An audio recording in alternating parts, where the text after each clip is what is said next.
vamos lá. Então, a gente vai falar sobre o Dijkstra. Quem nunca ouviu falar do Dijkstra aqui?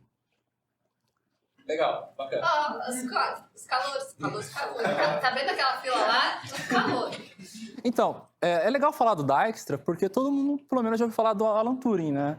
Mas Dijkstra é um cientista da computação bastante importante que acho que é bem relevante mencionar, conhecer ele, né? Vocês vão conhecer pelo menos o nome dele quando fizer gráficos, vocês vão aprender o algoritmo de Dijkstra. Mas ele fez muito mais que esse algoritmo, né? Eu queria falar um pouquinho dele agora. É esse mesmo? Quer dizer, já morreu, mas... Era isso. Era esse mesmo. Ele era holandês, né? Por isso esse nome estranho, e eu acho que quem sabe falar o nome mesmo ou só Dijkstra? Edgar, vibe, não sei. É uma vibe ali, vibe Dijkstra.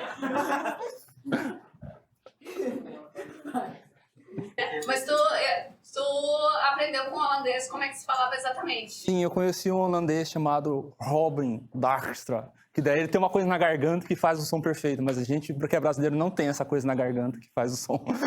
Parece que tem um problema na garganta. Foi assim que ele descreveu mesmo, tá? Parece que você tem que ter um problema na garganta pra falar do jeito que tem que falar. Então a gente vai falar Dijkstra. Dijkstra.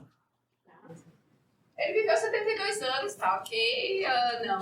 Não, eu comecei a pensar fazer não. Mas tudo bem, fazer o quê? E fez muita coisa. Não, é outro lado. Tá. Então, tem um algoritmo de grafos com o nome dele, né? Geralmente, quando tem nome da pessoa, quer dizer que a pessoa era importante, né? Então, mas ele não trabalhou só, exatamente como o Rafael falou, não trabalhou só com grafos. Na verdade, ele trabalhou com muita coisa na ciência da computação. Na verdade, ele é um pioneiro dentro da ciência da computação, até porque ele começou a programar nos anos 50. Ele falou Foi o primeiro programador da Holanda. por aí, né? E falando do algoritmo de Dijkstra, na verdade, assim, outras pessoas antes deles pensaram nesse algoritmo, mas ele não leu esses documentos que essas pessoas escreveram, né? Então, na verdade, ele meio que reinventou, ele redescobriu o algoritmo de Dijkstra. E a história interessante sobre esse algoritmo que diz ele mesmo, né, que ele estava tomando um chá um chá no terraço de um café, alguma coisa assim, e ele precisava de resolver um problema e ele pensou no algoritmo em 20 minutos, sem usar papel e caneta, assim, sem usar nada, só pensando, ele descobriu o algoritmo. Então, para vocês terem uma noção do o quanto que esse cara é fera, ou é foda. Foda é melhor. Fera é coisa de velha. Ok. Não, agora continua, porque a parte do sistema operacional, eu não gosto do sistema operacional. Então, ele... Só para mencionar que ele já fez um pouquinho de tudo, né? Ele trabalhou com sistemas operacionais, então a gente está falando de uma época, assim, antes do Unix, então a gente está falando daqueles primeiros sistemas que eram chamados sistema BET, que eles foram os primeiros sistemas ali, eles processavam em sequência, né? Então, mas depois disso ele também começou a trabalhar com multitest, coisa assim, então ele fez várias bases para o sistema operacional. Ele criou a variável de semáforo, que vocês vão aprender quando fizer Em sistemas operacionais? sistemas operacionais, e também programação paralela. Isso. Ele trabalhou em mais de uma linguagem, mas é interessante mencionar o Algol 60, porque o Algol 60 foi uma linguagem que foi um marco assim, nas linguagens de programação, que introduziu várias features que são... assim, a Algol foi uma linguagem de pesquisa, né? As pessoas foram tentando implementar novas features para ver o que acontecia. Então, o Algol 60 é um marco, assim, tem bastante feature interessante que foi introduzido em Algol. Introduziu, então, ele trabalhou, pronto, na parte do Algol e daí na parte de programação estruturada, até tem aqui, ele é pai da programação Pronto, a gente está falando de paternidade, tá? Ele é pai da programação estruturada, os conceitos, rotina, organizar, manter procedures e funções e tal. E é grande defensor do uso de metodologias matemáticas na programação. Na verdade, assim, ele tem formação, a formação dele, isso é uma das... tinha uma frase que a gente não contou agora, tô lembrando. Mas uma das... da formação dele, a formação formal dele e tal, ele era físico teórico. Né? Na verdade, sim, porque tipo, ninguém Ele foi o primeiro programador da Holanda, então não tinha como ele ser cientista da computação, porque não tinha cientistas da computação, não tinham programadores e tal, então... Não era uma profissão. Não era emprego de verdade. Tem até a historinha do casamento dele e tal, que ele, quando foi fazer a burocracia do casamento, tal, tinha lá a ficha, né? Tem que preencher um monte de coisa, a Gabriela sabe muito bem como é que é isso. E daí tava lá a profissão, e ele colocou programador. E não aceitaram a ficha dele. Ele teve que refazer a ficha de casamento dele, porque programador não era uma profissão. Tá?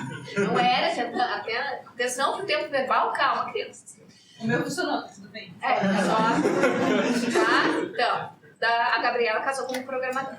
É isso? Foi? Desenvolvedora. Desenvolvedora, é verdade. Enfim. Então ele teve que colocar físico teórico, que era tipo. Ele disse que pra isso que serviu a formação dele. Não. Mas que pra isso serviu, assim, algum título, esse título de físico teórico, pra casar. Mas a gente tava voltando, falando sobre os feitos dele, né? E ele tem essa defesa do uso de metodologias matemáticas, da verificação formal, dos métodos formais, e isso fica bem presente dentro a gente vai conseguir ver isso dentro dos textos que ele escreveu, porque ele escrevia muito, né? E mais, era uma escrita sistemática, né? Ele começou a numerar esses textos, né? Esses textos eles eram correspondências, eram cartas abertas. Né? Mandava por fax, geralmente. Ele escrevia com papel mesmo e mandava por fax para os colegas dele. E isso ia se espalhando por fax, na verdade. Sim. Lembrem, os primeiros textos, nesse caso, são bem de 60, final da década de 60. E eles são mundialmente conhecidos como EWD, desculpa, que são as iniciais dele. Então, são mais de 1.300, né? EWDs. E tem até uma página tal, pela Universidade de Austin, que tem catalogado esses textos, e foi daí que a gente tirou muito da apresentação dele. Bom, os prêmios que ele ganhou, obviamente ele teve um reconhecimento muito grande dentro da academia, né? Então ele ganhou o prêmio Turing, e as pessoas geralmente conhecem o prêmio Turing, que é o prêmio mais famoso, mas existem outros prêmios, inclusive tem, dentro da CM, tem o prêmio que é para alguma coisa com contribuição com um software relevante. Então, se a pessoa fez algum software relevante, por exemplo, ele fez o sistema Unix, então ele ganhou um prêmio, acho que é o caso do Ken Thompson, que ele ganhou... Foi o Ken Thompson ou... Rich, que ele desenvolveu o Unix, então ele ganhou esse prêmio da CM para desenvolvimento de software. Mas, enfim, existem outros prêmios bem interessantes aqui, da British Computer Society, ele ganhou um. Ele ganhou também um da Netherlands e Holanda, para quem não conhece, então Royal Netherlands Academy of Arts and Science, American Academy of Arts and Science. Aliás, boa parte da vida dele ele trabalhou na Universidade do Texas, tá? Por isso que ele tem essa página dele que é na Universidade do Texas. Na Universidade de Austin, no Texas, né? Mas, enfim, bom, só para uma curiosidade pequena aqui. Mas o interessante é aqui. É só para vocês terem uma noção de quem ele é. Porque ele escreveu bastante. E não só o fato de escrever bastante, mas ele gostava de uma polêmica. E a gente também. Então, a gente vai mostrar algumas frases aqui. A gente dividiu em 5 categorias aqui de frases. Então, frases que todos citam, mas ninguém sabe o contexto. Frases falando mal de engenharia de software. Frases falando mal de ensino de ciência da computação. Frases falando mal de linguagem de programação. E frases em defesa dos métodos formais. Uma coisa boa de ter Então, a gente vai mostrar para vocês, a grande maioria delas são textos retirados diretamente, são recortes dos EWDs dele, mas alguns não são. Esse primeiro não é. Esse aqui é uma frase que é muito atribuída a ele, né? É muito famosa dele, né? E quem aqui ela diz, olha, a gente vai dar pelo menos uns 10 segundinhos para você ler as frases, né? Alguns segundos a gente dá para vocês ler essa frase antes de a gente tentar parafrasear a frase em si. Então, leiam, 10 segundos.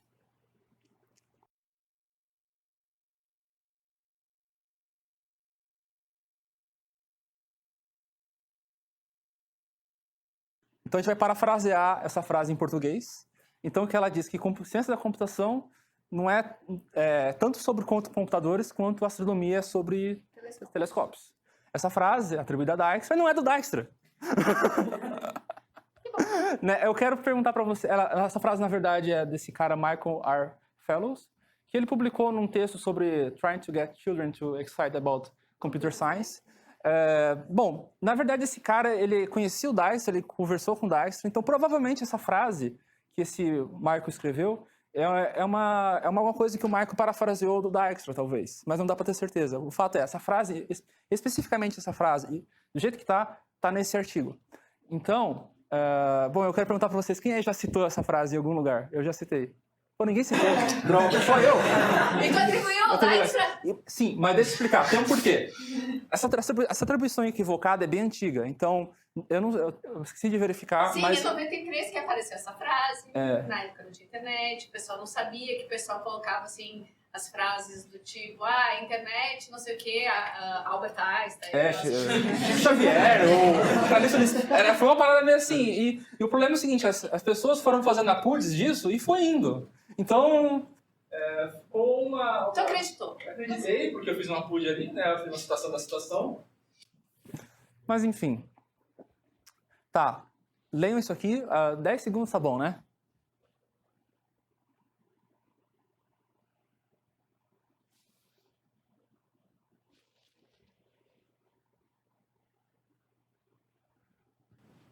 Então, antes de que o futuro, então isso é futuro, seja alcançado algumas anos, meu Deus. Umas dificuldades precisam ser superadas. Simplicidade é uma grande virtude, mas requer trabalho duro para chegar nela e educação no sentido de estudo, isso, para apreciá-la. E para deixar as coisas ainda piores, a complexidade vende mais, vende melhor. Em que sentido quer dizer isso? Cara, olha só quantas linhas de código tem esse programa. Eu vou fazer uma variável, uma rotina obscura aqui, que daí ninguém entende, um código obscuro que ninguém entende, tal, mas ele faz aquilo que eu quero, tal.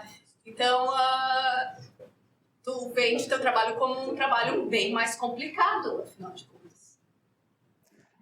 E, bom, dando um pouco de contexto, né, esse trecho é retirado on the Nature of Computing Science, então o artigo é sobre isso, ele discute nesse texto do que se trata a ciência da computação. Na verdade, vários textos deles são sobre isso. E, bom, ele escreve esse texto porque ele sempre observou uma grande confusão dentro da ciência da computação sobre do que ela se trata. E sempre você observa, no início de várias ciências, por exemplo, quando a química surgiu, ela surgiu junto com a alquimia, não é mesmo? Então ela se separou da alquimia depois de um tempo. E isso aconteceu com outras ciências também. Por exemplo, a astrologia e a astronomia nasceram juntos e depois se separaram. Medicina e curandeirismo nasceram juntos e se separaram com a medicina baseada em evidência. Isso é uma coisa que acontece frequentemente. E ele argumenta que isso não é diferente na ciência da computação. Então você vai ver no nascimento da ciência da computação um monte de coisa que não é baseado não é ciência de fato, não é ciência. Então você tem ali nesses primórdios da ciência da computação, que na verdade se reflete até hoje, que você tem uma mistura muito grande de coisa que é ciência do que não é ciência, chamando isso, essa mesma coisa de ciência da computação. Então, ele argumentava, né? E aliás, todas essas ciências que não são ciência no seu começo, elas sempre tentam buscar uma coisa que é como se fosse um elixir que vai curar todas as doenças. A bala de prata. A bala de prata. Ou então a pedra filosofal, no caso da alquimia. E ele observou esse mesmo fenômeno na computação, nos primeiros trabalhos. Ele via uma porção de trabalhos que falavam, isso aqui, vai resolver todos os problemas. Essa minha nova linguagem de programação aqui, resolveu o problema da programação. Exato, tudo pode ser feito em orientação a objetos. Tudo. Então, isso aqui resolve tudo, né? A orientação a objetos é um bom exemplo de pessoas que as pessoas confiaram que era uma bala de prata, né, que resolvia tudo, até que surgiu o paralelismo, né, por computador com vários núcleos. Aí eles viram que a orientação a objeto dá problema com isso daí. né? Mas, enfim. Ah, e tem um detalhe interessante, né? Ele diz assim, né? Um contexto, né? Ele publicou um artigo que tinha uma prova, uma solução muito simples, que foi rejeitada por ser muito simples. Então, Por que tu vai publicar isso se é simples? Explicando por que essa questão ali de complexidade rende melhor. Então, você vê, até o Dijkstra teve artigo rejeitado, e o motivo porque ele é muito bom, basicamente, né? E é interessante o bullet anterior, né? Não tem nada a ver com isso. Como a computação se afirma como uma disciplina acadêmica através da matemática. Ele é bastante defensor dessa questão de que computação é matemática. É formalismo matemático. Enfim. Próxima frase. Bom, vamos dar 20 segundos. É pra ler tudo ou só a parte de amarelo? Eu fiquei impressionado. Pois é. Sabe, 30 segundos pra tudo. Tudo, 30 segundos para tudo, mas o amarelo é o que a gente vai estar focando. É basicamente isso, tá?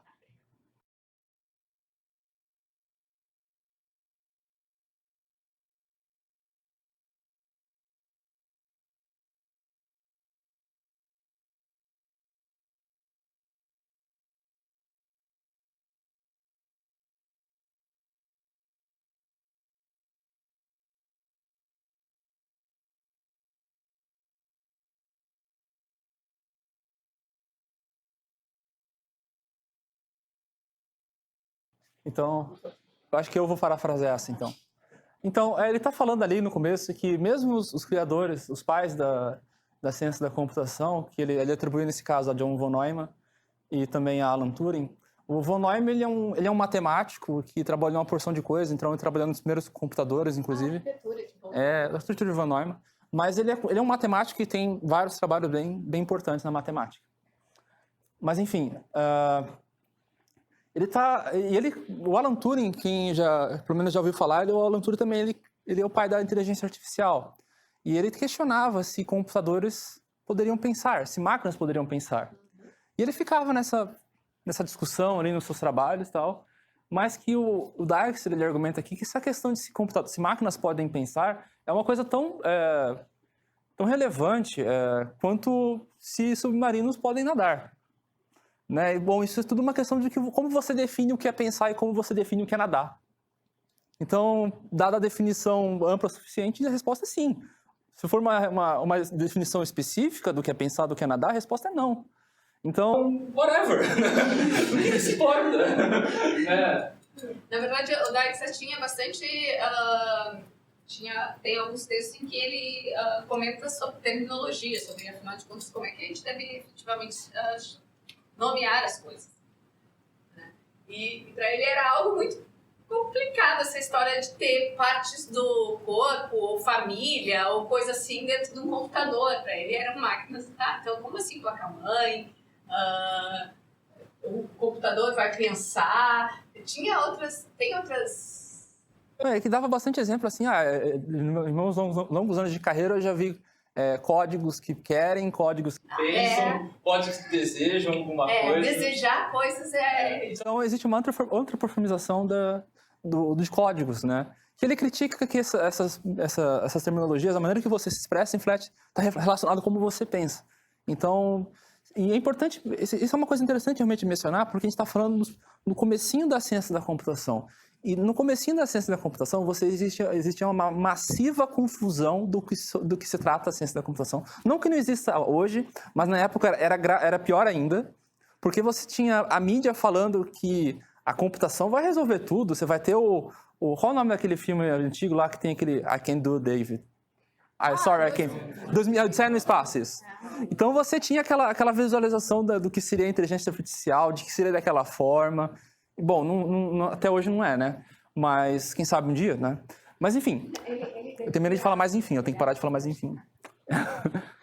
Então, um dos focos na época, nos anos 50, por exemplo, é basicamente fazer o computador funcionar. Porque a gente está falando de uma época que computadores eram aqueles armários, aqueles hacks, que de vez em quando davam pau, né? Inclusive... Era cartão perfurado, válvulas, essas coisas também. Você tinha que ter um cara que ficava arrumando aquele negócio o tempo todo. Até ele falava que tinha coisas... às vezes o programador tinha... Ele fala também tem um texto que ele fala sobre coitado do programador, né? Porque geralmente o pessoal ficava todo com relação à máquina. Ai, a máquina é isso, olha só, uma máquina grande e tal. Ia lá visitar a máquina e tal. E o que o trabalho do programador era lá quietinho e tal, né? Fazendo as suas coisinhas e ninguém dava bola para o algoritmo. Na verdade, hoje até todo mundo fala sobre o algoritmo e tal, né?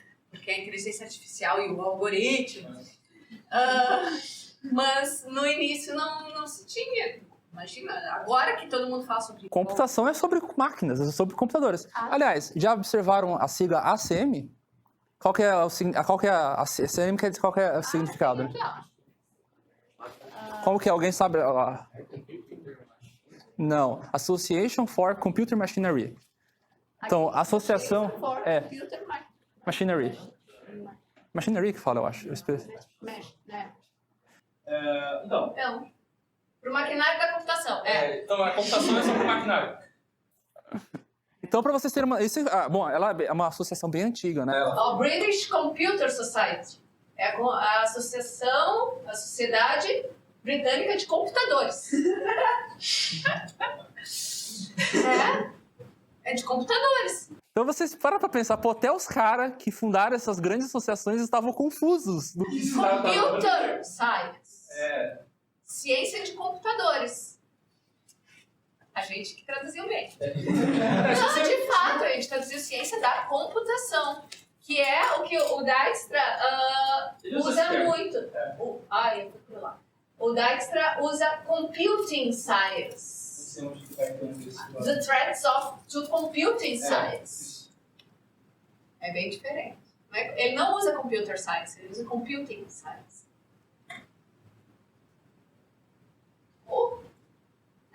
Essa tem que precisar muito tempo para ler, né? Essa é curtinha. Aliás, essa aqui todo mundo já leu, espero.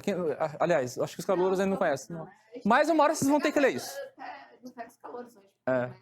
Uma hora o professor de engenharia de software vai mandar você ler um livro de engenharia de software e vai estar escrita essa frase lá, citando Dijkstra. Em que local que isso vai estar? Bem no comecinho de uma sessão para explicar testes. Sessão sobre testes. Essa é a frase do Dijkstra, e daí eles começam a falar sobre testes. Bom, vamos parafrasear já aqui. Não, testes mostram a presença de... Mostram a presença, não a ausência de... Não, tu tem que traduzir direitinho, daí insetos, Então, se você encontra... Para encontrar inseto no código, gente, vocês têm que testar o código de vocês, senão você não encontra os insetos no seu código. Mas vocês não conseguem, com testes, garantir que vocês não vão ter insetos. Tá, então eu vou... Quer parafrasear essa? Eu vou ficar revezando melhor, talvez? Aqui, ó, já faz 20 anos desde que se demonstrou convincentemente que o teste de programas mostram a presença de bugs, mas nunca demonstram a ausência deles. Depois de falar sobre essa tão óbvia conclusão, digamos, o engenheiro de software vai voltar à ordem do dia e continua a refinar os seus testes, né, as suas estratégias de testes. Tanto quanto o alquimista de antigamente, que continua a refinar as suas purificações cristonocômicas, sei lá o que é isso. Tu me deixas piores! É claro, eu não sei traduzir essa palavra. Né? Tá. Ele anotou, né? Aliás, a gente mudou de divisão já? Está na próxima? A gente tá falando mal de engenharia de software. Então a gente mudou, ok. Claro. Então aqui tem a primeira divisão, que era falando frases que ninguém... Isso, frases... Não, eu tô em algum lugar... Você foi muito pra frente, gente, isso aqui não tem sentido! Acerta. Eu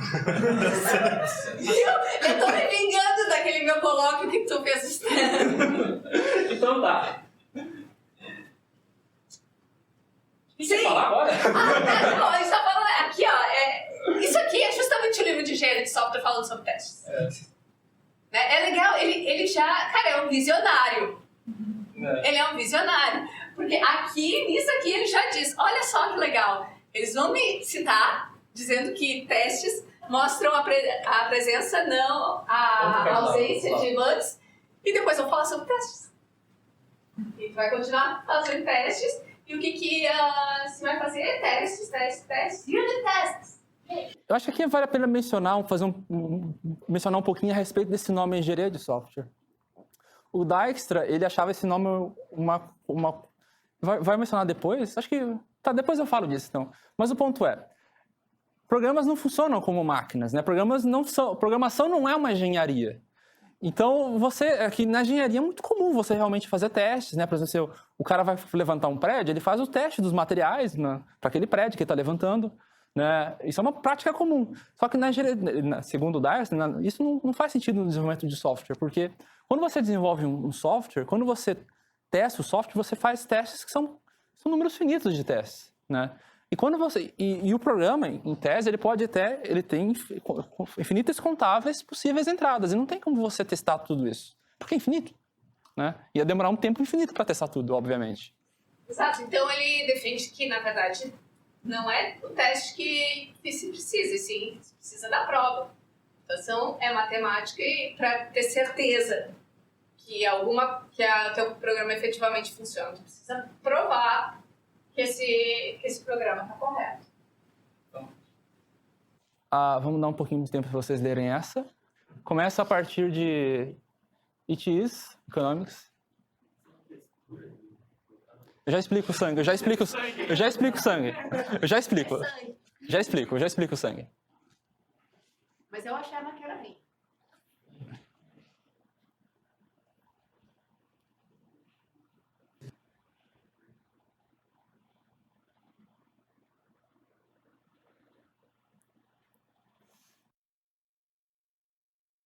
Então eu vou parafrasear essa, porque essa é maravilhosa, né? Bom, se a economia é conhecida como uma ciência... Vou parafrasear tudo, porque é boa. É conhecida como uma ciência miserável, então a engenharia de software deveria ser conhecida como a disciplina miserável. Não, condenada. Condenada. Desculpa. Condenada. Miserável é a economia, desculpa. Condenada, desculpa. Condenada porque não consegue nem chegar no seu próprio objetivo, já que seu objetivo é altamente contraditório, é autocontraditório. Engenharia de software, claro que se apresenta como uma causa nobre, uma causa que vale a pena testar. Aliás, a causa da engenharia de software supostamente é como programar melhor, como fazer programas melhores. Essa é a premissa inicial. Como construir programas. Isso acho que Engenharia. É importante mencionar isso porque vocês vão descobrir isso quando fizer a disciplina, mas tem calor aqui, então acho que é legal mencionar o que é esse campo de engenharia de software. O microfone está... Ok, continuando. Bom, mas isso é enganador. Porque se você cuidadosamente ler a literatura de engenharia de software, analisar o que esses devotos estão realmente fazendo, você vai chegar à conclusão que a engenharia de software aceitou como seu lema, como seu fardo, que é basicamente como programar se você não é capaz. Ou como você programa se você não programa. Como você programa se você não sabe. Como você programa se você não sabe. Bom, explicando... Bom, esse sangue que vocês estão vendo ali é o sangue dos engenheiros de software que morreram, que foram assassinados por essas palavras. Era uma piada, então é isso que eu queria botar o sangue. Bom deixar bem claro. Eu coloquei o sangue, tá? O sangue não estava Eu coloquei o sangue. O nome do texto que tá, isso daí é sobre On the Cruelty of Really Teaching Computing Science, sobre a crueldade de realmente ensinar na ciência da computação. Eu não tenho nada a ver com isso. Eu acho que não tem muito o que falar desse aqui, né? Acho que tá o suficiente. Tá autoexplicatório, né? Deixa eu mudar de assunto agora. On the Cruelty of Really Teaching Computer Science, né? Frase falando mal do ensino de ciência da computação. Isso aí. Afinal de contas, ele era professor de ciência da computação, né? A carreira dele foi isso. Né? Vamos deixar um tempinho para vocês lerem.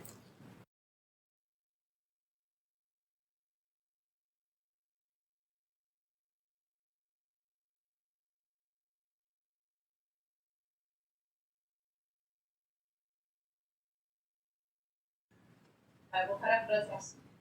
Não é tarefa da universidade oferecer o que a sociedade pede, mas dar o que a sociedade precisa. As coisas que a sociedade pede geralmente são já entendidas, já são conhecidas. E você não precisa de uma universidade para isso. A universidade tem que oferecer aquilo que ninguém mais consegue prover. Ou seja, a universidade, notem que ele coloca a universidade com letra maiúscula aqui, né? É uma instituição. A universidade deve prover coisas, a novidade, deve prover o ensino daquilo que não é óbvio, que não é simples. A formação universitária é uma formação high degree, né? Uma formação de grau alto. E não é simplesmente ficar, não, é que o mercado está pedindo isso. Não, a gente tem que ensinar Java. Porque... Na época era COBOL. Na época era COBOL. É que eu não sou dessa época, tá? COBOL moderno. Não, é COBOL. Né? Então, não é... A gente tem essa e nos Estados Unidos também tem essa coisa. Não, o que a sociedade precisa? O que o mercado está pedindo? O que os pais dos alunos... A gente tem, eu acho que deve ser a próxima frase que fala sobre os pais. Bom, a gente tá falando mal de ensino, né? Então, vamos dar um tempinho para vocês lerem essa.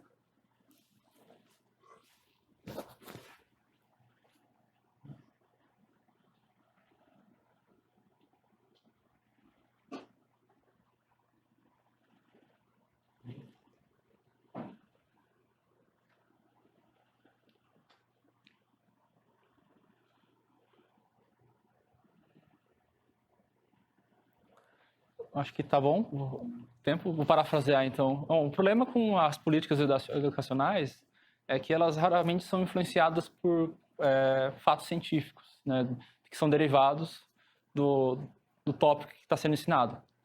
E geralmente são determinados por circunstâncias extra-científicas, né, como combinações de expectativas de estudantes, dos pais desses estudantes, dos futuros empregadores, das pessoas que vão contratar esses estudantes.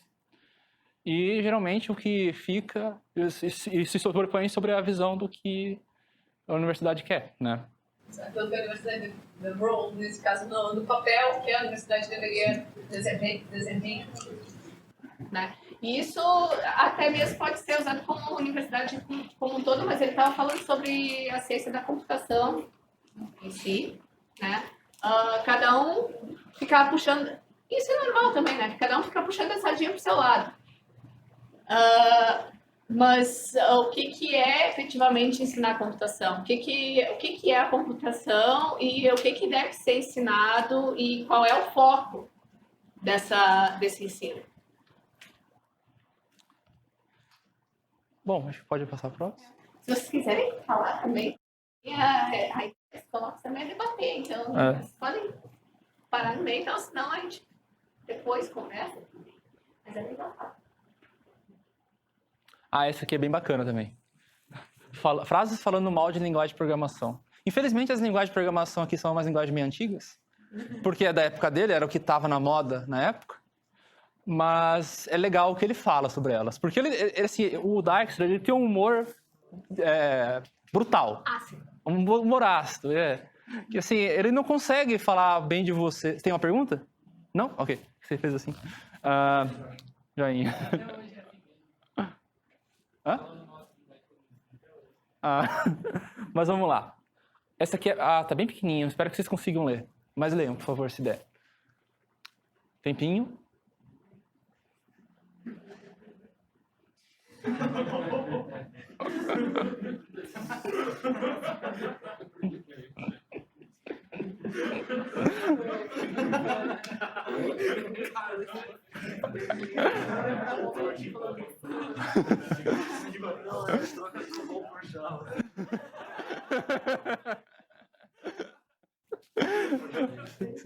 Quer parafrasear essa, então?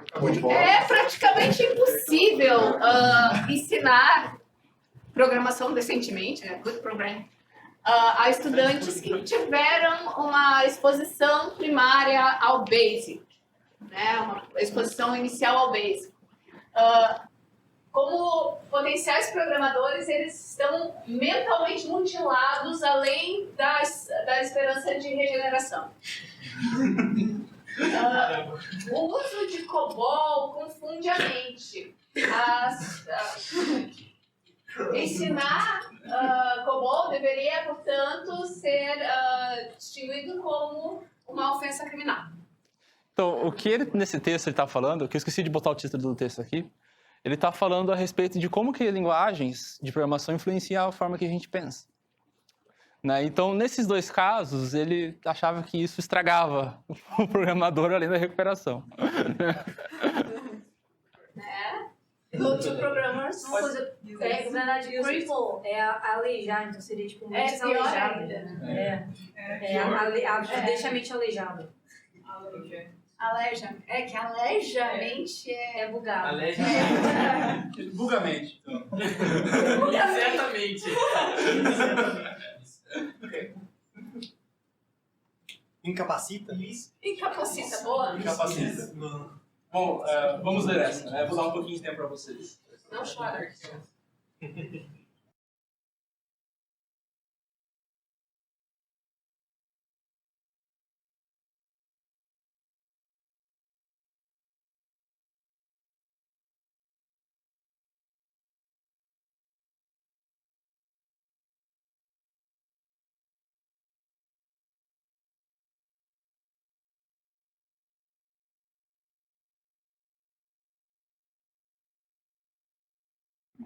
Então, eu vou explicar essa para vocês. Então, ele fala assim que o terceiro projeto que ele gostaria de não deixar de mencionar é Lisp. Vou dar um pouquinho de contexto. Lisp é uma linguagem de programação funcional. É a primeira linguagem desse paradigma, se não me engano, né? É a primeira linguagem do paradigma funcional. Foi criada por John McCarthy. Eu coloquei aqui, em 58. Então, é uma linguagem bem antiguinha já, né? Mas ela deu início ao paradigma funcional, que é bastante diferente do paradigma. Vocês estão aprendendo programação funcional, né? Que legal! Vocês estão aprendendo... finalmente chegou em 58 aqui, né? Só que não é Lisp. Não é Lisp, ok. Tem uma diferença. Não é... Tem bem menos... Muito menos parênteses.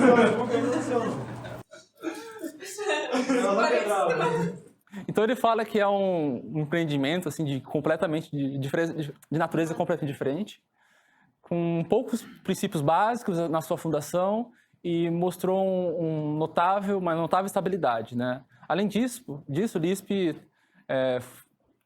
vem sido considerado em várias formas de sentido como uma sofisticada... Desculpa, eu estou traduzindo isso totalmente errado, eu acho. Espera aí. Estou tentando fazer um freestyle na tradução aqui, ficou horrível, né?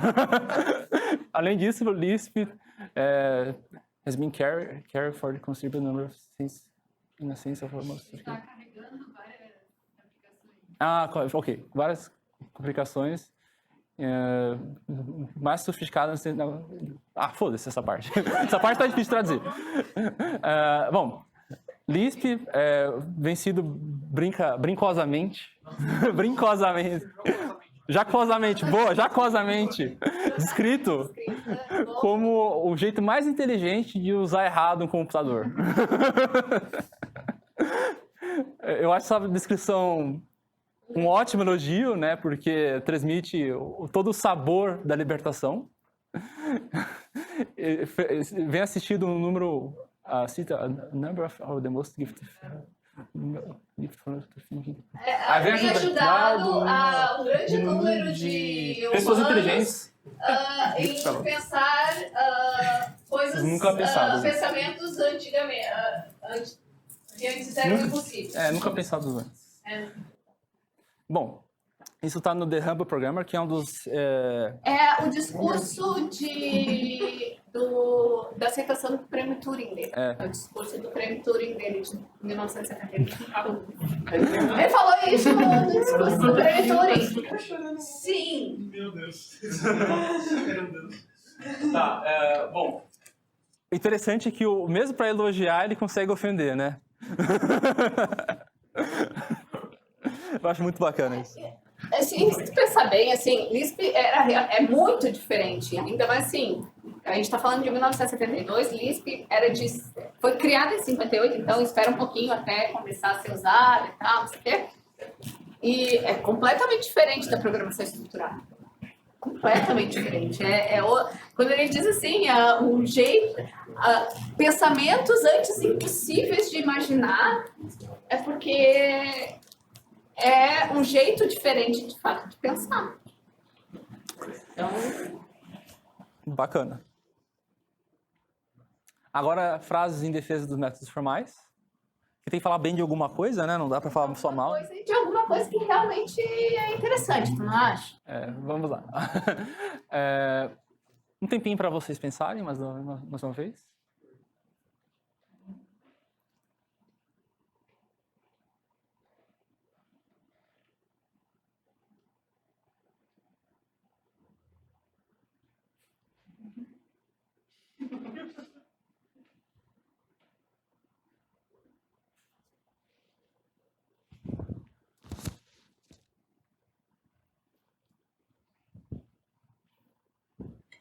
Então, a moral da história é clara. Programadores de verdade não raciocinam, não querem raciocinar sobre os seus programas. Uma vez que raciocinar não é algo de macho, né? Ao invés disso, eles têm o seu... eles substituem intelectualmente essa satisfação por não entender efetivamente o que eles estão fazendo na sua irresponsabilidade. E pela subsequente citação de caçar bugs que eles não deveriam nem ter introduzidos inicialmente. Né? Vocês já notaram assim que o pessoal diz, cara, achei um bug não sei aonde, fica feliz? Né? Eu tava olhando lá o código, não sei o que, eu achei um bug. E daí, nossa, ó, fulano tal, achou um bug no código XPTO, não sei o que. Não deveria ter o bug no início. Aliás, eu acho que é bem interessante mencionar essa palavra bug. Bom, acho que a grande maioria das pessoas já ouviu a origem dessa palavra, né? Que Margaret, alguma coisa no nome da mulher, ela estava trabalhando no computador e deu algum problema no computador e ela foi verificar o computador, que era aqueles computadores gigantes, né?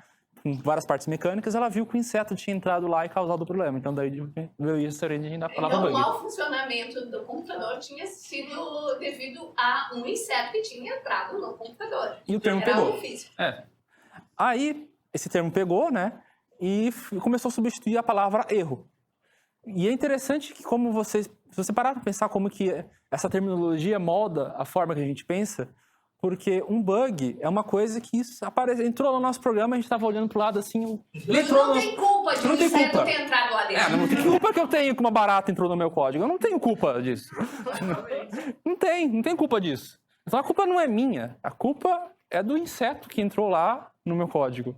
Ou o bug que foi lá que nem um ninja entrou no meu código. Programando, todo mundo toma café, enquanto cai o café, tem alguns que adoçam o café, tal, e daí apareceu uma baratinha, entrou no código, tal, e pô, não é culpa minha, não é um erro, é um bug. Até muita gente acaba depois veio a mais famosa ainda frase, it's not a bug, it's a feature. Né? Então, o Dijkstra diz, vamos começar a falar sério, né? Vamos parar com essa história de chamar de bug, chama de erro, porque a culpa é tua. Tu colocou esse troço lá, o erro é teu, tá? E tome responsabilidade sobre isso. Aproveitando que a gente está falando mal de terminologia também aqui, né? Tem uma outra que ele adora falar mal, que é o termo manutenção de software, né? Manutenção para software. Usar o termo manutenção para software. Isso é um termo muito utilizado na indústria, né? O software em manutenção. Isso não faz sentido nenhum, né? Porque o termo manutenção serve para coisas que desgastam. Tipo, o carro precisa de manutenção, né? Você vai usando o carro, de vez em quando você leva lá para a concessionária, faz uma manutenção, coloca um óleo. Aí você tem aí pensando assim... Troca o óleo da variável. Troca o óleo da variável. Eu até acho que dá para falar o termo manutenção para banco de dados, porque ali pode ter algumas coisas que você precisa de vez em quando limpar, ou uma coisa assim, mas não faz sentido para software. O termo manutenção para software não faz sentido. Vamos lá. O nome do texto dele nesse, né? Real Mathematicians Don't Prove.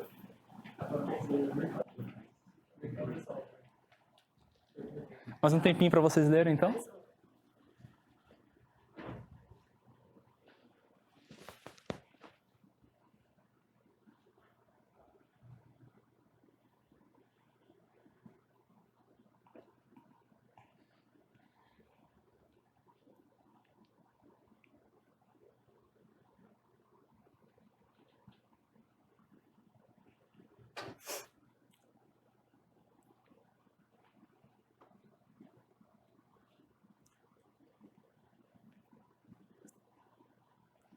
Tá bom o tempo? Vou parafrasear, então. Acho que sou eu agora, né? Foi antes de você? Ok. Bom, outro benefício é que isso dá uma clara indicação onde localizar a ciência da computação no mundo no mapa, né? No mapa mundi do conhecimento das disciplinas intelectuais. Isso. Na direção de matemática formal e lógica aplicada. Mas, mais importante, bem longe de onde essas coisas estão agora. Porque ciência da computação é interessante sobre... Está interessado em efetivamente, no uso efetivo de métodos formais em uma escala muito maior do que já foi visto antes. Então... Que a gente já testemunhou. Né? E eu diria que essa frase é bastante atual. Porque... Bom, ela é de 1988. Ela é bastante atual. Porque tudo que esse pessoal vem criticando até hoje, de que não dá para fazer métodos formais na prática, na indústria... É porque métodos formais, isso é coisa para coisinha pequena. Por que eu vou fazer isso num programa maior, com muitas linhas? Bom, isso daí... Isso é custoso. Isso tem uma certa razão nesse argumento, realmente é muito custoso, mas... E não é custoso a manutenção de software legado. A gente sabe, a gente é testemunha de alguns colegas amigos que estão lá brincando com coisas que foram programadas, que estão em linguagens da década de 60, 70. Você tem uma pergunta? Que é interessante, você parece um arqueólogo, assim. Eu tenho debatido isso, você tá com um pincelzinho e tal, assim, tem a sua... Sim, manutenção, esse sistema legado, assim, isso não é custoso. Né? E nota, é uma história de manutenção e de achar bugs e tal, daquele sistema legado e tal, porque naquela época já não fizeram já não tem a ideia de que aquilo realmente está correto e que ele realmente faz aquilo que deveria fazer. Bom, hoje em dia a gente vai observar, tem alguns projetos bem interessantes que vem mostrando como isso não faz mais sentido, porque as ferramentas se desenvolveram o suficiente para a gente conseguir verificar softwares muito grandes. Então você tem aí compiladores inteiros verificados, por exemplo, tem um compilador de C chamado CompCert, que ele é ele é verificado, então ele não tem erros, basicamente. Compiladores têm erros, tá? Só para avisar vocês.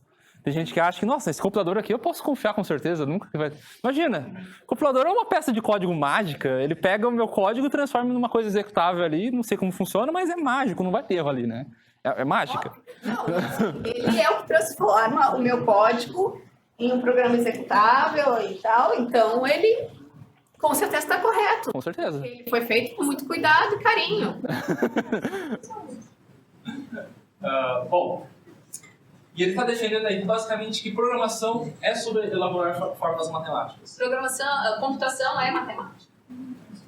Diga. A palavra computação não é somar ou calcular? Computar. Somar é estranho, né? Porque daí somar dividir eu já não vai.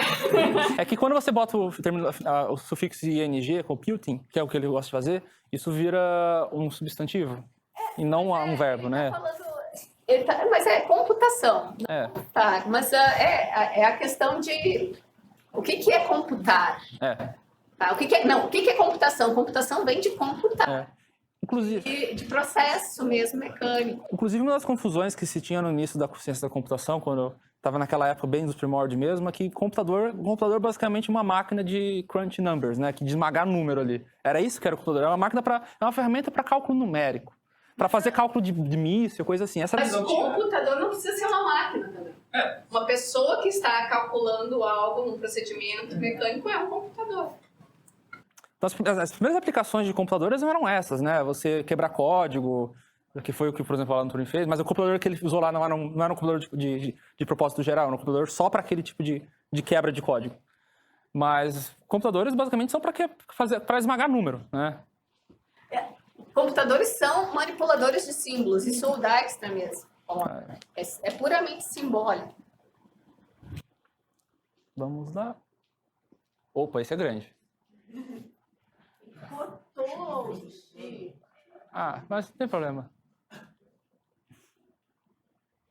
Um tempinho para vocês lerem, então. Esse aqui vai um pouquinho mais de tempo porque é grande.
Não há dúvidas que a programação, vista como uma atividade matemática, deve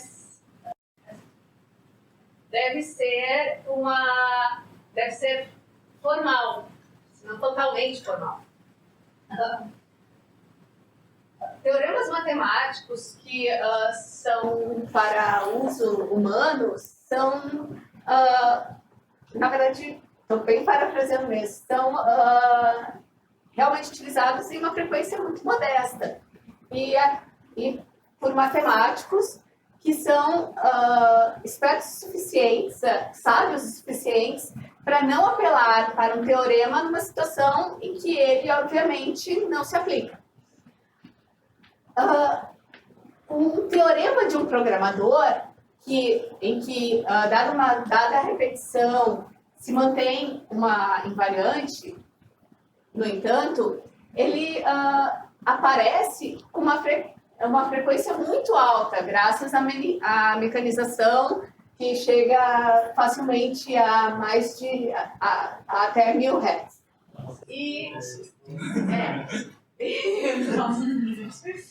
Nossa. E ainda por cima, essas aparições têm lugar sem um matemático como testemunha, né? Nesse sentido, programação é igual a matemática com a lei de Murphy. No que diz, então, a lei de Murphy, que o que pode dar errado vai dar errado.